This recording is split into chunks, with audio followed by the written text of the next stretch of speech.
బాబాయ్ నమస్తే అండి. మీ పేరు బాబాయ్? వెంకటేశ్వరరావు, పామర్తి వెంకటేశ్వరరావు. ఏ పని చేస్తారు?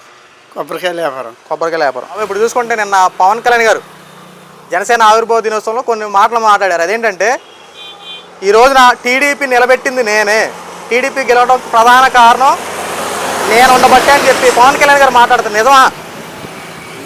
అంటే టీవీ నిలబెట్టానంటే టీడీపీ లేకుండా స్వయంగా నిలబడ్డాడు. ఒక సీట్ అంటే ఒక సీటు గెలిచాడు, తన కూడా గెలవాలి. స్వయంగా ఆయన గెలవలేదుగా. ఆయన ఎన్నోకని గెలిచి టీడీపీలో కూటమి అధికారంలోకి మద్దతు ఇవ్వమట్టి మొత్తం సీట్లన్నీ కొట్టాడు. అది వాస్తవం. ఇది అవును. అంతకుముందు నువ్వు సగమన్నా గెలిచి నేను బట్టి టీడీపీ వచ్చిందంటే అది సాధ్యమైనంత పరిమితం అయ్యింది. అంటే ఇలాంటి వ్యాఖ్యలు చేయడం కరెక్ట్ కాదు కదా. ఎందుకంటే టీడీపీని నిలబెట్టింది నేనే, ఈ రోజున నేను లేకపోతే టీడీపీ గెలవలేదన్నట్టు మాట్లాడుతున్నాను. నిజమంటారు అసలు? ఎందుకు గెలవదు? ప్రభుత్వం అంతకుముందు ప్రభుత్వం ఇసుకొచ్చేసి జనాలు ఎప్పుడు పోద్దా అని ఇలా ఉన్నారు. టీడీపీ కాదు, టీడీపీ లేకుండా వైసీపీ మీదకి కాంగ్రెస్ నిలబడినా గెలిచేద్ది. వాళ్ళు అలా చేశారు గత 5 సంవత్సరాలు. 5 సంవత్సరాలు. బాబాయ్ గారు నమస్తే అండి. నమస్తే బాబాయ్ గారు మీ పేరు? అందే సత్యనారాయణ. ఏం పని చేస్తారండి? నేను కూలి కనాలు చేస్తాను, వ్యవసాయం చేసుకుంటాను. వ్యవసాయం చేసుకుంటాను. ఇప్పుడు నిన్న పవన్ కళ్యాణ్ గారు ఒక మాట అన్నారు. ఏంటంటే కూటమి ప్రభుత్వం గెలవడానికి ప్రధాన కారణం నేనే, టీడీపీ గెలవడానికి నేనే ప్రధాన కారణం అని చెప్పాను. అది ఎంతవరకు నిజమంటారు? అది అంటే అలా అనకూడదండి. ఏంటంటే అలా అనకూడదు. అందరం కలిసి చేసాం, అందరం కలిసి వచ్చాం. అవును, అది మెయిన్. అంతేగాని నేనే అనకూడదు. కూటమిలో ఎప్పుడు అది మటుకు నాకు. అంటే నిన్న ఏమన్నారంటే నిన్న జనసేన ఆవిర్భావ దినోత్సవం చూసా దాంట్లో పవన్ కళ్యాణ్ గారు అన్నది ఏంటంటే టీడీపీ పార్టీ నిలబెట్టింది నేనే ఈ ఎలక్షన్లో అని చెప్పి అన్నారు. అది చాలా తప్పు అండి. ఏంటంటే అందరూ కలిస్తేనే, మన నలుగురు కలిస్తేనే పరిపాలన. అది మటుకు గ్యారంటీ అండి. ఎవరు అనకూడదు. అవును, అది మటుకు చాలా ఇది మనం అనకూడదు. అది మటుకు అలా అనకూడదు. అందరం కలిస్తేనే మనం ముందుకు నడుస్తాం. కలవకుండా నడవలేం కదండి. కదా మరి. అది మెయిన్. గెలుపుకి సాధ్యం కాదు. మన అందరం కలిస్తేనే ముందుకెళ్తాం. అదే కూటమి ఎప్పుడు అన్యూనంగా ఉండాలి. చక్కగా ఉంటేనే మా ప్రజలకు కూడా మంచిది. అవును, అంతేగాని ఎలాంటివి రాకూడదు. అది బాబాయ్ గారు ఇప్పుడు కూటమి ప్రభుత్వం అధికారంలోకి వచ్చింది, చంద్రబాబు నాయుడు ముఖ్యమంత్రి అయ్యారు, 9 నెలల పరిపాలన పూర్తయింది. ఎలా ఉంది బాబాయ్ గారు పరిపాలన? పర్లేదండి, ఆయన పర్లేదు. మా ప్రభాకర్ రావు గారు కూడా అన్నది చేస్తాడు. అది ఇది పార్టీల సమస్య కాదు. ఆయన చేస్తానంటే చేస్తాడు. ఇప్పుడు మాకు బాగానే చేస్తాడు. అడిగినవి అన్ని మా తిన్నాళ్ళకి కానీ మాకు కానీ అన్ని చేస్తారా ఉంటాడు నాన్న. బాబాయ్ గారు చూసుకుంటే మన దెందులూరు నియోజకవర్గ ఎమ్మెల్యే చింతమనేని ప్రభాకర్ గారు, ఆయన దగ్గరికి ఎవరైనా కష్టం చెప్పుకుంటాకి వెళ్తే అక్కడికక్కడ అధికారులు నియమించి స్పాట్ లో ఆ సమస్య తీరుతారని చెప్పి తెలిసింది. ఎంతవరకు నిజమంటారు? నిజమేనండి. ఆయన మటుకు అన్న మాట తప్పడు. అలా చేస్తూ ఉంటాడు. మాకు తిన్నాళ్ళకే కానీ మేము సమస్యలకు వెళ్ళినా ఆయన చేస్తూ ఉంటాడండి. మాకు ఎనలేని మనిషి ఆయన.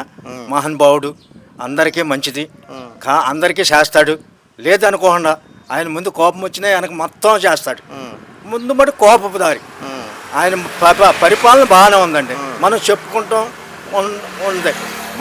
మనదే తప్పు కానీ ఆయనదేం తప్పు లేదు. కూటమి కానీ ప్రభారావు గారు కానీ బాగా చేస్తాడు. ఆయన మహానుభావుడు. ఆయన ఎప్పుడూ రావాలి, ఉండాలి. అది మా కోరిక. బాబాయ్ గారు ఆయన ఇంటికి వెళ్ళారనుకోండి, అన్నం తిన్నావా? అసలు అన్నం కాదండి, టిఫిన్ గిఫిని ఏదైనా సరే ఏ టయానికి వెళ్తే ఆ టయానికి మహానుభావుడు అనకూడదు, చేస్తాడు. పార్టీకి గీటికి ఏమి అనుబంధం లేదు ఆయనకి. ఆయన అలాంటి మనిషి. అది బాబాయ్ గారు ఇప్పుడు రైతుల పరిస్థితులు ఎలా ఉన్నాయి? పర్లేదండి. రైతుల పరిస్థితి మరి ఎక్కాళ్ళు 9 నెలలు అయింది కదండి. మరి వాళ్ళు చూసుకోవాలి కదా. బాబాయ్ ఇప్పుడు చూసుకుంటే ధాన్యం డబ్బులు 24 గంటల్లోనే పడుతున్నాయా? మరి చేసిన వాళ్ళకి పడుతున్నాయండి. పడుతున్నాయి.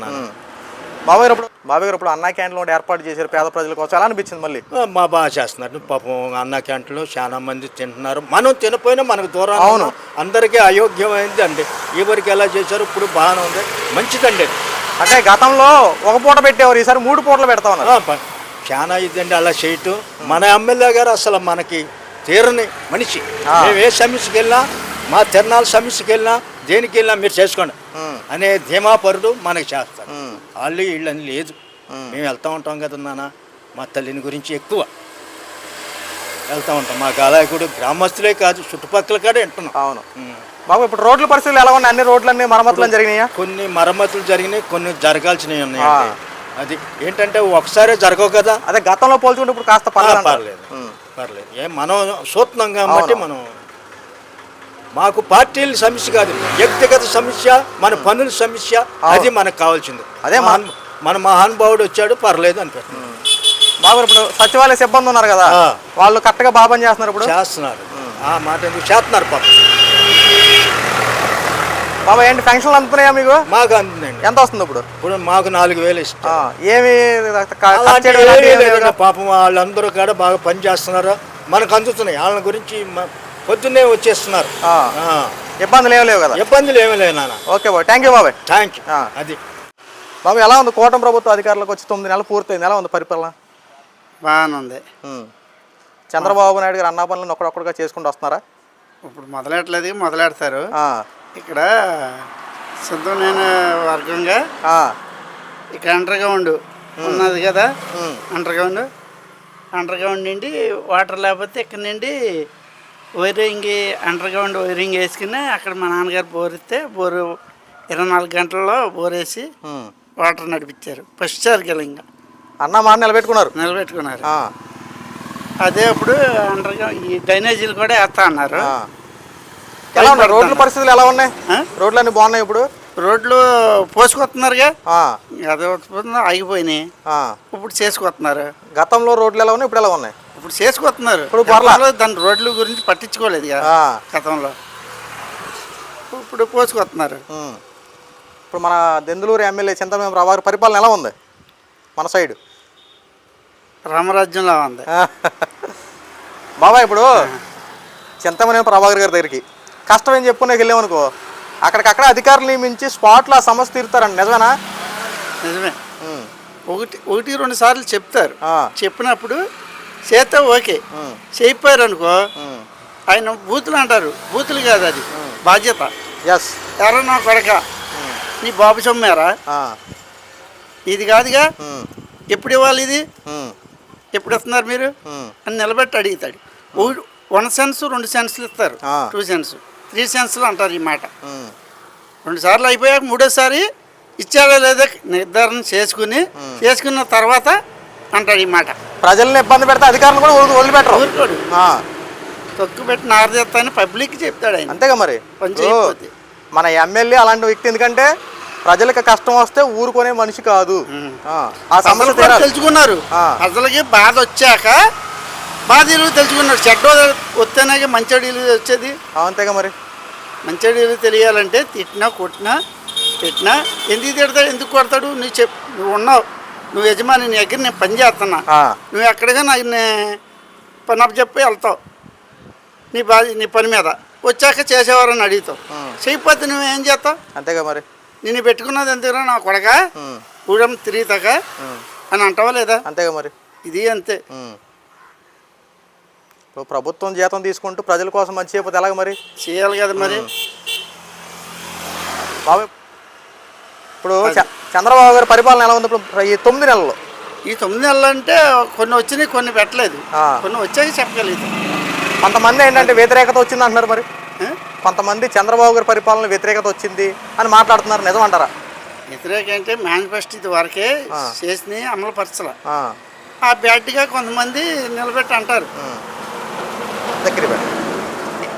నిలబెట్టి అంటారు బ్యాంక్కి కట్టమోహండే బ్యాంక్ రుణాలు తీర్తానని చెప్పారు. ఆయన చెప్పారు, చేయలేకపోయాడు ఆయన. మరి ఎందుకు కారణం చేత చేయలేకపోయాడు. అవి మరి ఆసారంగా తీసుకుని ఇవి చెప్తారు. బాబు గారు ఇప్పుడు చూసుకుంటే నిన్న పవన్ కళ్యాణ్ గారే ఇంకో వ్యాఖ్య ఏంటంటే, కూటమి ప్రభుత్వానికి నేను మద్దతుగా నిలబడ్డాను కాబట్టి ఈ రోజున రాష్ట్రం అభివృద్ధి చెందుతూ ఉంది, చంద్రబాబు గారు ఒక్కరే పరిపాలన చేసేవారు కాదు, ఈరోజు నేను కూడా తోడవబట్టి ఆంధ్ర రాష్ట్రం అభివృద్ధి చెందుతుందని చెప్పి మాట్లాడుతున్నారు. ఈ వ్యాఖ్యను ఎలా సమర్థిస్తారు? ఇప్పుడు నేను కూడా అభివృద్ధి అంటే ఆయన ప్రోత్సాహం ఉంది, ఆయనది ఉంది. గెలపొద్దాను కదా, ఆయన చేయాలి, ఈయన చేయాలి, అందరూ చేయాలి. అందరూ కష్టపడితే 5 ఏళ్ళు కష్టపడితేనే సమానం. 5 ఏళ్ళు లాంటి కూటం అందరూ చేయాలి పని. వెళ్ళి చేస్తే మళ్ళీ ఛాన్స్ ఉంటుంది, చేయకపోతే ఉండదు. ఇంకోటి, పిఠాపురంలో ఎమ్మెల్యేగా పవన్ కళ్యాణ్ గారు గెలిచారు. అయితే అక్కడ వర్మ గారు పోటీ చేసేవారు ఇదివరకు. వర్మ గారు సీటు త్యాగం చేయబట్టే పవన్ కళ్యాణ్ గారికి వచ్చింది. ఈసారి గెలిచిన తర్వాత వర్మ నా గెలుపుకు కారణం కాదు, జన సైనికులే కారణం, వర్మకి ఎటువంటి సంబంధం లేదని చెప్పి నాగబాబు గారు కూడా నిన్న మాట్లాడుతున్నారు. ఇది ఎంతవరకు నిజం అంటారు? ఈ సీటు అది నేను ఇస్తేనే నీ సీటు, అంతేగా మరి. నన్ను పుచ్చుకించి నేను ఇస్తేగా నీ సీటు, నేను గెలిచినా నువ్వు గెలిచినా ఏమో గెలిచినా మీ ఇద్దరం వదిలిపెడితే కానీ నీ సీటు అది భిక్ష వేసినట్టు, గెలుపు ఎవరిదన్నా కాదు. అది ఇప్పుడు గెలుపుకి కారణమైన వాళ్ళని పక్కన పెట్టడం కరెక్ట్ కాదు కదా, మరి ఎంత తప్పు అంటారు అది? అది నేను సీట్ ఇచ్చానంటే నా దాపుకునేగా నీకు ఇచ్చాను, నువ్వు ఆ మాట అనకూడదు కదా. ఇలాంటి ఇప్పుడు పవన్ కళ్యాణ్ గారు చేసినటువంటి వ్యాఖ్యల్లో ఏమైనా కూటమిలు విభేదాలు వచ్చే అవకాశాలు ఉన్నాయా? ఈ పెద్దలు ఎందుకు వస్తే ఎవడి పని ఆడు సక్రంగా చేసుకుంటే ఈ పెద్దలు రా, వాళ్ళు ఏమన్నా తప్పు దారి పట్టుకుంటే ఈ పెద్దలు ఓకే, థ్యాంక్ యూ.